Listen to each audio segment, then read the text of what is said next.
শিরোনাম মায়ের রূপ। কলমে রোহিত রজক, কণ্ঠে রানী চ্যাটার্জি। সন্ধ্যা নামছে, ছোট্ট অর্ঘ্য বইয়ের খাতা নিয়ে বসে আঁকছে। হঠাৎ বাবার প্রশ্ন, অর্ঘ্য, মা কেমন দেখতে?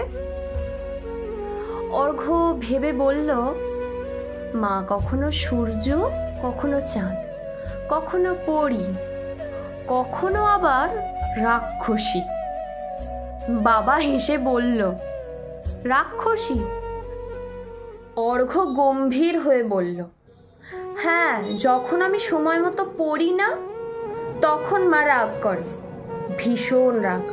তখন আমার মা রাক্ষসীর মতো ভয়ঙ্কর হয়ে যায়।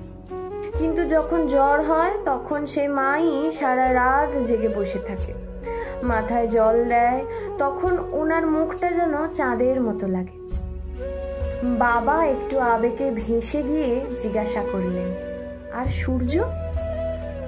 অর্ঘ্য উজ্জ্বল চোখে বলল, যখন আমি ভেঙে পড়ি তখন মাই আমাকে আলো দেখায়, সাহস দেয়। তখন মাই আমার সূর্য। আর পড়ি? সেটা তো মা সবসময়ই, যখন পছন্দের খাবার এনে দেয়, চুলে বিলি কেটে দেয়, ঘুম পাড়ায় গান গেয়ে। বাবা চুপচাপ দাঁড়িয়ে থাকেন।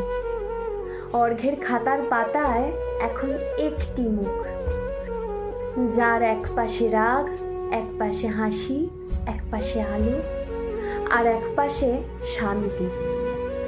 তার নিচে অর্ঘ্য লিখেছে, মা শুধু একজন নয়, মা অনেক রকম, অনেক রূপ, তবেই তো মা।